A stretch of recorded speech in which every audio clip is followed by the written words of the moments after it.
Let us start our discussion.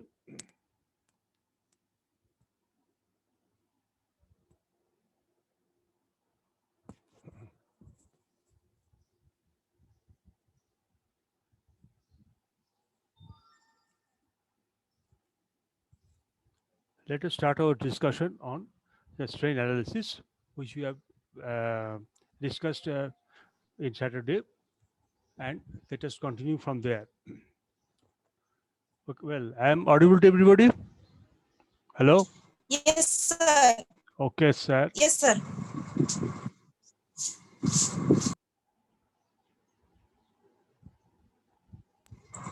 Hello sir. Hello बोलो. Sir hello 29 को हम present थे, आपको बताए थे हम. हैं. हेलो. Hello yes. क्या 20 29? सर 20 को हम प्रेजेंट थे सर. आप अब्सेंट किया हुआ है वहां पे एलएमएस में. एलएमएस तो ठीक है आ गया. एलएमएस सर अब्सेंट है सर 29 को मेरा. 29 your roll number. Hello. Hello 29 sir क्या. 11 सर. सर 29 ये ओके मैं okay. 29 sir. 79E. Please send it in your in WhatsApp. Okay.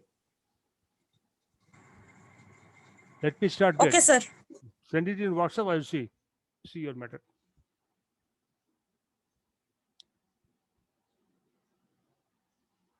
In the last class, initially we have actually from the initially we have discussed what is strain in x-axis, y-axis, and in shear strain or angular deformation of the machine. What is the extensional strain, maybe in x-axis and y-axis, and what is shear strain in the xy axis itself.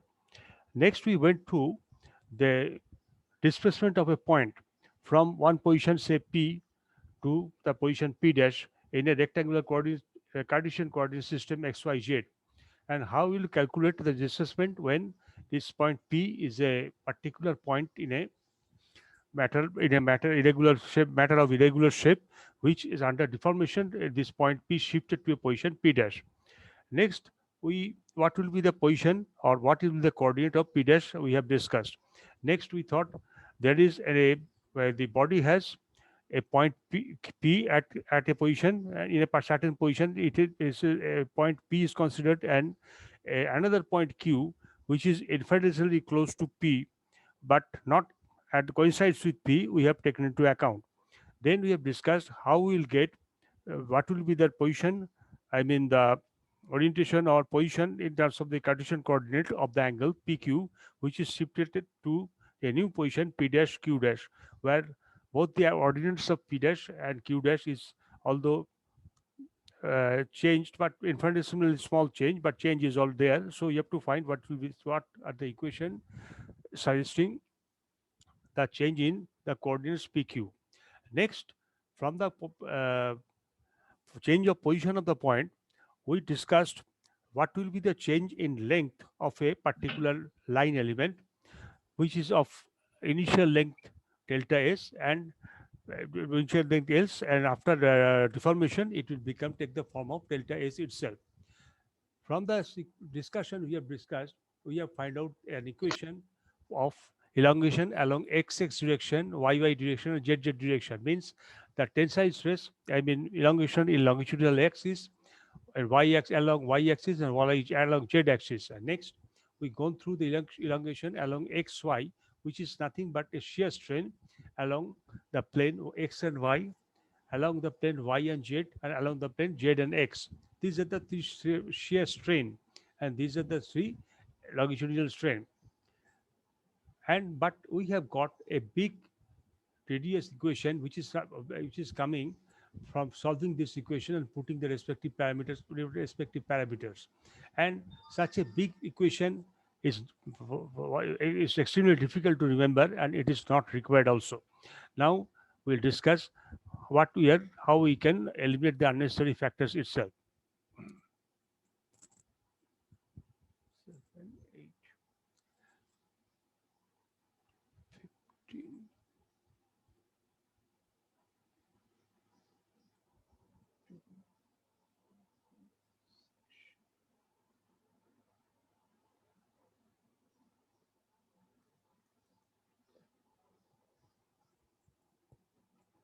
Next, it goes.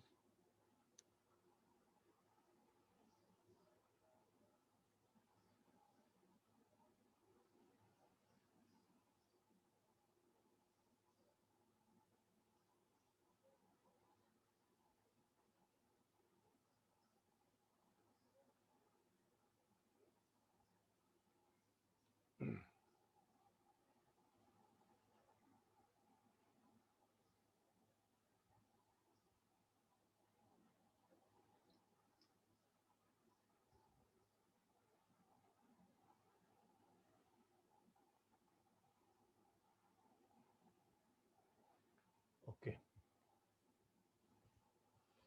Now let us go through the next page that is on.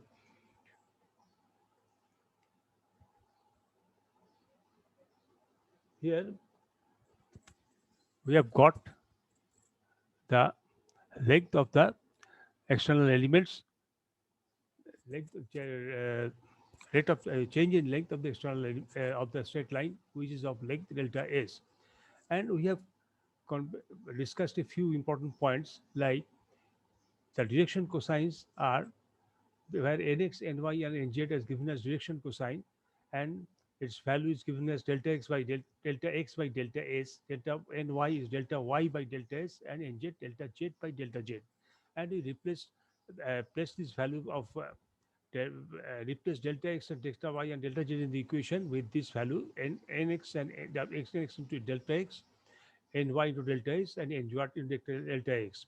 Thus, we are cancelling delta x, delta s square from both sides, and equation take this particular form, which is made of the equation exx nxy exx into nx square eyy ny square ezz in nz square plus exy nx ny ezy nz nz and ezx nx zx.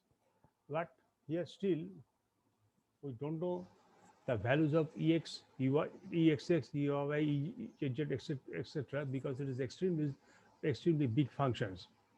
Next, we have also discussed the value of the relative extension at point P in the direction of PQ with direction cosine nx, nx, nz. But if we see that line segment PQ is parallel to x-axis, then there is no direction cosine along y and z axis, and nx will be equal to 0, is cos 0 degree is equal to 1.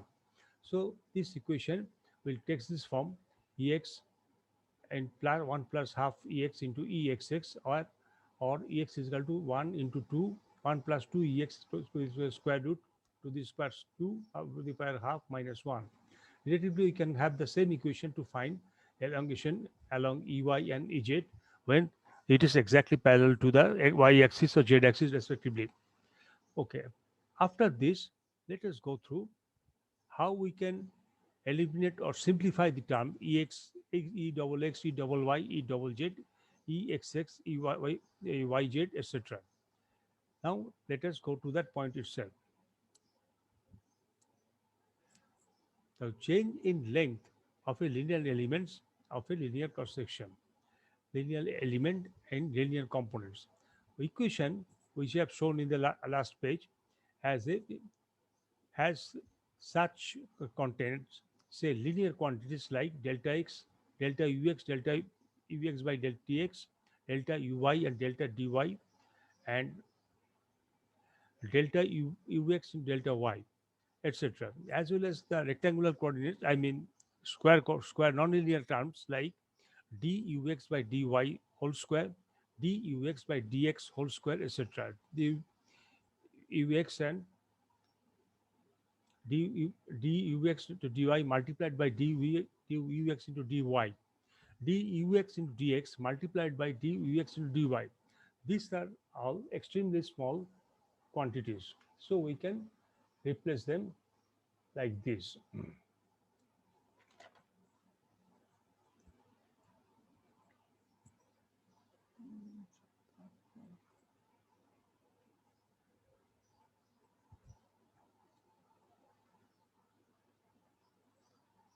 No, thus we see that their squares and products can be neglected. Retaining only the linear terms, the following equations are obtained: d epsa xs dux, epsa yy duy by dy, epsa zx duz by zy, or gamma xy dux by dy plus duy by dz, etc.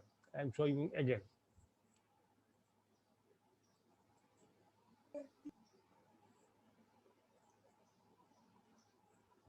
From this equation,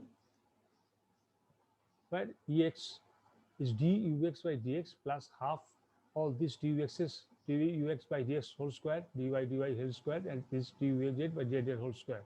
So as our think assumption is this quantity is this one, and this one is extremely small. So we can tell them, because already we are saying that all the movement is takes place in infinitesimal area, small area, but P to Q, the coordinates of P is not definitely different from coordinates of Q, but they are not coincide. But the difference between their coordinates is extremely small, infinitesimally small. That's why you can say the square of these terms here, all these terms are equal to 0. So Exx, dux and dy, dux by dx, Eyy become duy by dy, Ezz become duz by gz. Here, Exsy, here these terms like dux dx multiplied by dux dy, dux by dx duy by y, etc. Here, dux by dy, dux by dz. All these things are,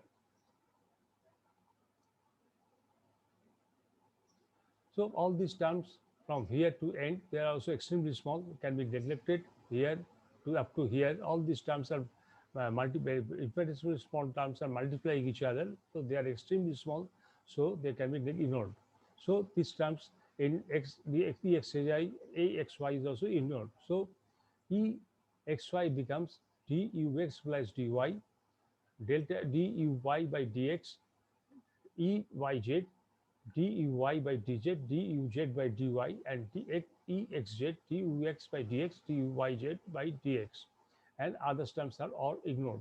Same is the case with y, xz and xy, where we are ignoring other terms, all the terms from this here to here, here to here, here to here, and exx becomes dux by dx, uy by duy by dy, and ezz edu by dz. So where what happens?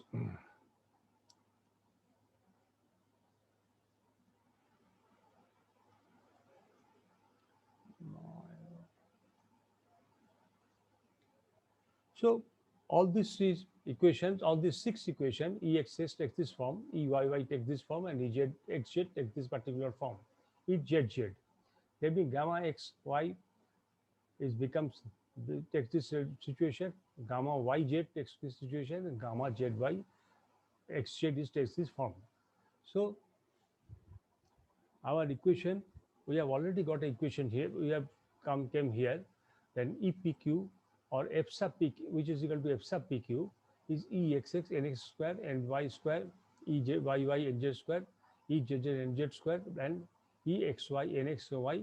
All that equation is reduced in the terms of here, where now we know what is Exs, what is Ey, what is Ezz, all will be given here is in a much smaller direction.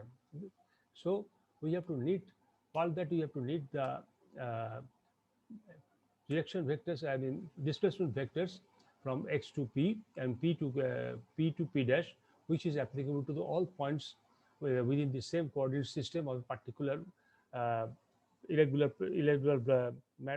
portion of matter.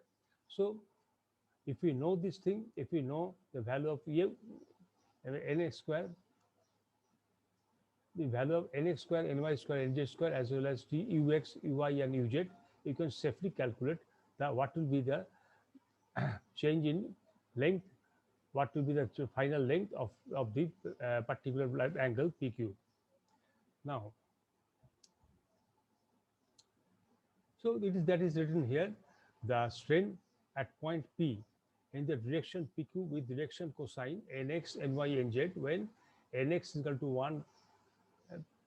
um, Here, if we assume that we have the line, the PQ is parallel to the x-axis, then we will again have nx equal to 1 because cos 0 degree is equal to 1, as if the line is parallel to x-axis means it subtends an angle, uh, angle 0 with the x-axis, so cos 0 will be equal to 1, and similarly ny and z doesn't exist. That's why this form Ex, that the line element PQ when parallel to x-axis and the linear strain becomes Ex, is given by dux by dy. Here this is equal to 1, this is equal to given by this formula dux by dx. So according to the line, the extension or contraction of the line element along x-axis is the derivative of ux in terms of x itself. Similarly, the when if the line concerned is parallel to y-axis or the line concerned is parallel to z-axis, it is its value will be supposed to be equal to the derivative of the cosine vector by with y and derivative of cosine vector in terms of z, where linear strain x and y are directed respectively, where these are the linear strain in x here, linear strain in y, and linear strain in z. We use only the linear in strain components. The relation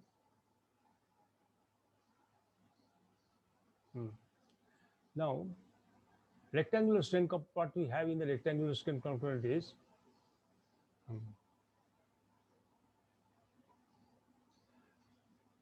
here we are using only the linear portion in the strain component. The relation expressed in above this figure is defined as the strain displacement relation of Cauchy's. So equation 17 to 18, is 17 to 19. Okay, this is the strain displacement relation of Cauchy's.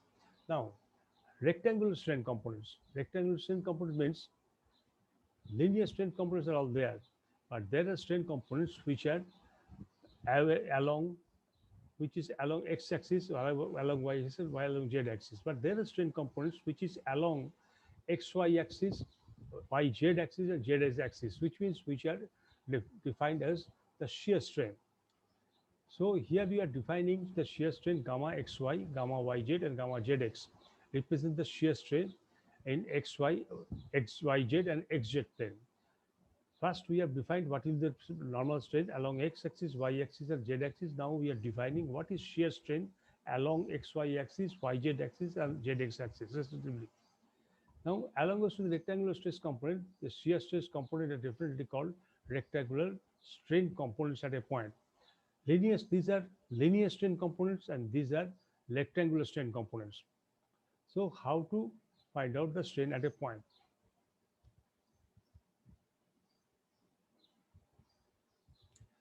From the last equation in the last page, which we have discussed today even, there are 6 rectangular strain components at point P, and one can calculate the linear strain in any direction PQ by solving the equation 16 itself. The totality of all linear strain is every possible direction PQ defines the state of strain at a point.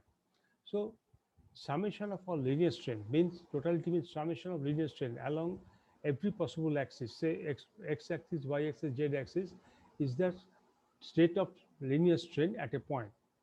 The definition is similar to that of the state of stress at a point. Hence, all that is required to determine the state of stress in the 6 rectangular strain components.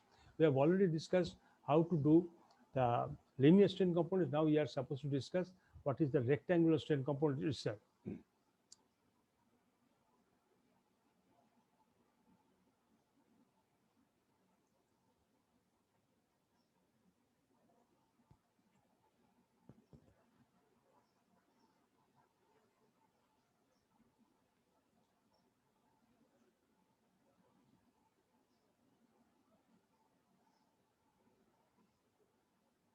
These 6 strain components are said to define the state of strain at a point. Okay.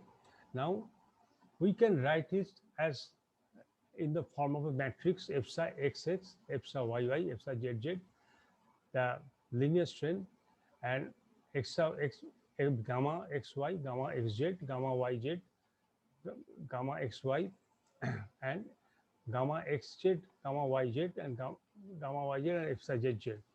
This is the way we can define the state of strain at a point, like we have defined, like earlier we have defined the state of stress at a point in a matrix, in a vector matrix like this. And we consider that to maintain the consistency of the figures, we can consider that epsa xs is equal to gamma epsa xx is equal to uh, exx, epsa yy is equal to gamma yy, and epsa zz is equal to epsa yz, a gamma yz itself. No, epsa xx is gamma xy itself, epsa yz, I think something is wrong, sorry.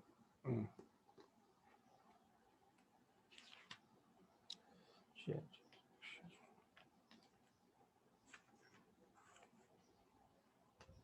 One second, please.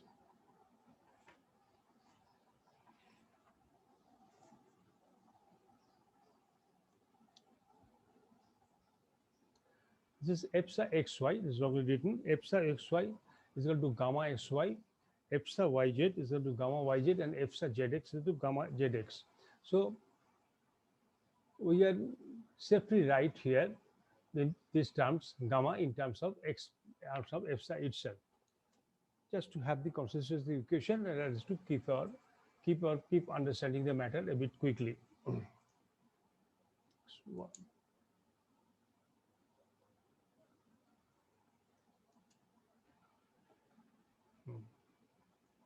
now, as it is customary to represent the shear strain by gamma, we have written this notation for the shear strain. In the theory, half gamma xy is written as epsa xy.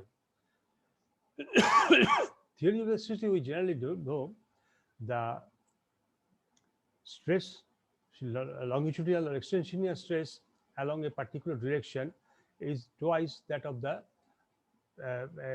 I'm wrong, the strain along a particular direction is exact, longitudinal strain along a particular direction is exactly twice that of gamma, that of shear strain in that particular direction, provided the constant element follows Hooke's law and constant element remains perfectly elastic, and probably, if possible, it is made of a ductile material itself. So if we replace gamma x half gamma epsa xy is equal to half gamma xy is equal to half delta ux by ux, uy, and delta uy by ux. So again we can write it as exy. So in the above equation, we can, above location we can use epsa xx is equal to exx, epsa yy eyy, and epsa zz is equal to ezz. Then equation 16 we can read right here as,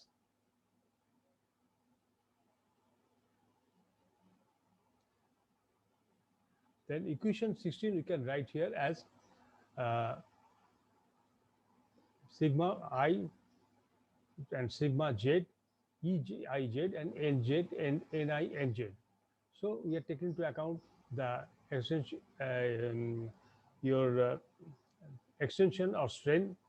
We are taking into account along direction cosine along I axis, the direction cosine along z axis, and we have to put the value of x, y, z here to get the notation equal to, which is given here above, which will give you the extension along the line PQ, extension of the line PQ itself.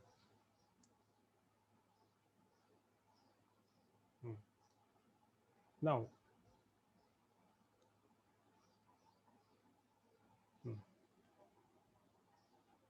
now let us interpret the line terms gamma xy, gamma yz, and gamma z is as shear strain components. It is shown earlier, we have seen that f star double x is derivative of ux in terms of x, f star double y derivative of uy in terms of y, and f star double z derivative of uz in terms of z, where ux, uy, and uz as the direction cosine of the line along x-axis, y-axis, and z-axis, or the cos of the angle which this line makes with the x-axis or y-axis and z-axis respectively. And we have to multiply it if we have the displacement vector in the field itself. We can, from that you can calculate what is ux, what is uy and uz, and you can make the derivative accordingly. Now, the linear strain is the line components parallel to the x, y, and z. Linear strain in the line components are a line component x, y, z respectively. So it is also stated that gamma xy is the gamma derivative of ux by uy, derivative of uy by ux, and gamma yz means shear strain at the plane yz is equal to derivative of uy by uz and plus derivative of uz by uy, and gamma xz derivative of ux by uy, derivative of ux by x, derivative of uz by z. So this all we have obtained, representing the shear strain in sigma in xy, yz, and zx plane respectively. So here again we know the from the equation of the vector field ux, uy, and uz, and you can safely calculate what is the component of gamma xy, yz, and zx. Next, consider the two line elements PQ and PR originally perpendicular to each other and the parallel to the x and yz respectively. And what will happen to it after it changes its direction itself?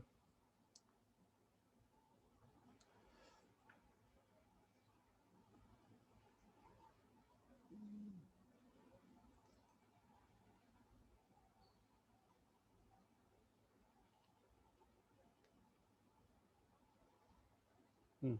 What is shown here? We have the Cartesian coordinate axis OX and OY. We have a point P and where a line is drawn up to the point Q, and where and we have a point P here and it is drawn up to the point R, point up to the point R. Now let the coordinates of P, let the coordinates of P here, that is the coordinates of P should be x and y before the deformation. The length PQ, it's wrong, it should come from here, delta x, length PQ is delta x, and length PR is delta y itself. And after the deformation, what happens? Point P shifted to P dash, and Q shifted to Q dash, and R shifted to R dash.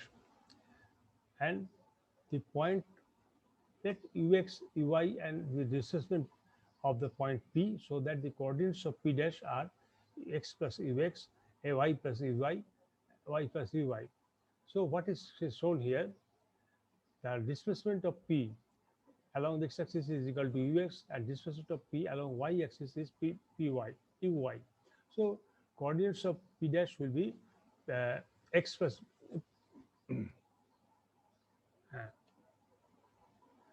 so this of the point becomes the displacement or coordinates of the point P dash become x plus del ux and y plus uy itself. Now, since the point Q is a distance at delta x distance away from P, the displacement components of U, since the displacement components of Q, now since point Q is delta x away from P, the displacement component of Q is x plus delta x into y, or ux plus delta differential of delta ux by delta x into delta x, or rate of change of ux along x-axis multiplied by the change total change, that is delta x, and uy it was originally the position of the point P in along y direction is plus rate of change of this uy in terms of x is into multiplied by delta x itself. Similarly, with displacement components of r, x, x y plus delta y are become ux u delta x by dx into y into d delta y y plus u delta delta u y by dx is equal to delta y. Just 1 second.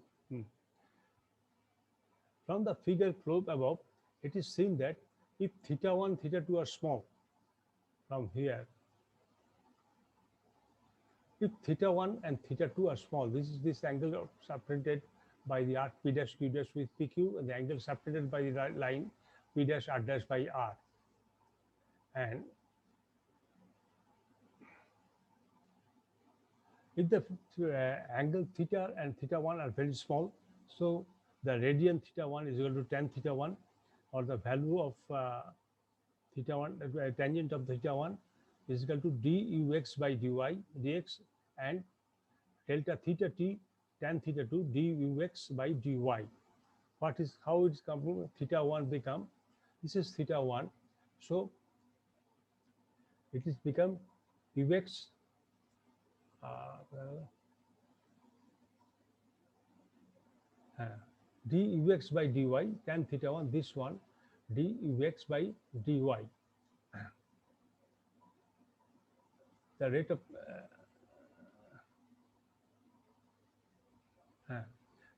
dy divided by dx, what is, that is the dy, the distance here, and divided by the dx itself, and tan theta 2 dux, that is this distance, divided by, from which this is equal to here, divided by the dy itself. So if we add them, now if the total change in angle from right angle is theta 1 plus theta 2, dux by dy, dy by dx is equal to, which is equal to gamma xy. So this is the shear strain along, shear strain in the xy plane at a point P, and similarly the shear strains gamma xyz and gamma zs can be interpreted accordingly. The element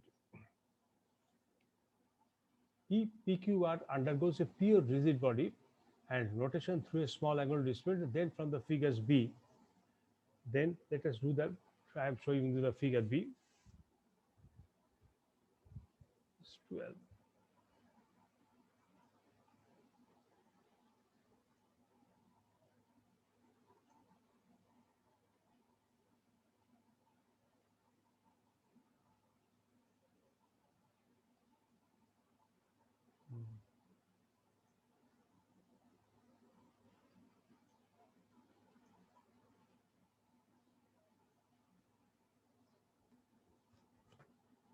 We note that omega j0 means the angle here and angle here is delta u delta dy minus delta x, means rate of change of y along rate of change of the direction cosine around y in terms of x itself. And here total digit delta ux by delta y, the direction cosine of delta x along the y direction, along the y direction itself. Now counterclockwise, let us do the counterclockwise rotation as positive. So here this is the counterclockwise rotation, although it is arrow is like this, it went inside, so we can say uh, this is from here to this direction, delta uv ux by uy is negative itself, and from here to here, this which is counterclockwise, which is positive itself. Then we define uz, then we define so strain occurs during the rigid displacement. We define uz half delta uy by dx minus delta ux by delta y, and or omega, or the rate of change in angle yx, omega yx is equal to half du by dz. This represents the average of the sum of rotation of x and y climates and is known as rotational component. Similarly, the rotational component about x and y axis we get. This is about the z axis, which is supposed to be the perpendicular to pitch, and omega x and omega y axis are supposed to be half del uz by del y. minus del uz by del z, and is equal to omega z zy, and omega y is equal to half del uz x by del x minus del z by del x is equal to omega zx. So these three terms I got as the rotational movement, as the angular displacement of the points which is under deformation from P1 to PQ.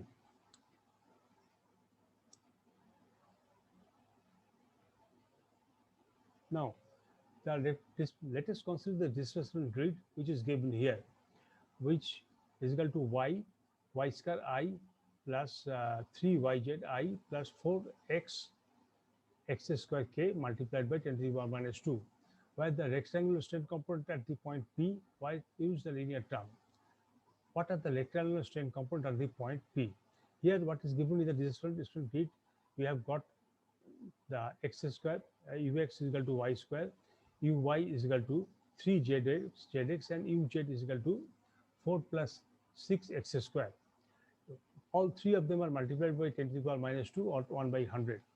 Now, what are the linear strain, rectangular strain components at the point P 0, 2? So first we have to make the ux. We have plotted the ux here, uy here, and uz here. Then we calculate the what is derivative of ux in terms of x, derivative of uy in terms of y, and derivative of uz in terms of z itself. So this becomes equal to 0 because there is no x component here, and the y becomes 3z uh, divided 3z square by x square duy, but no, sorry, this is dy by dx. So there is no x term here. So dy by dx is equal to 0. And duz by x dx, there is x component here, becomes 12x multiplied by 10 to the power 1, 10 to the power minus 2, not 2 plus, but minus.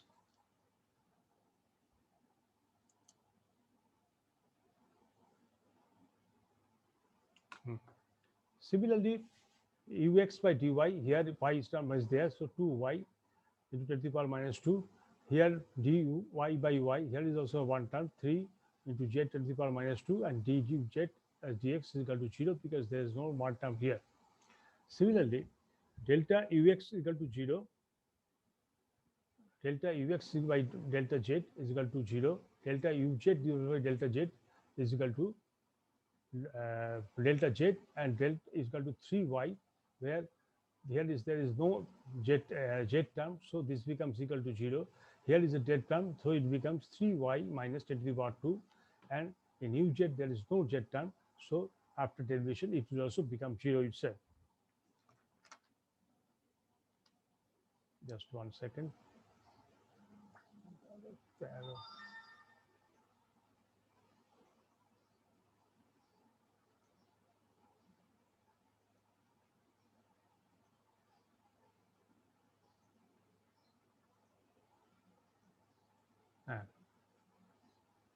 So if we put the value,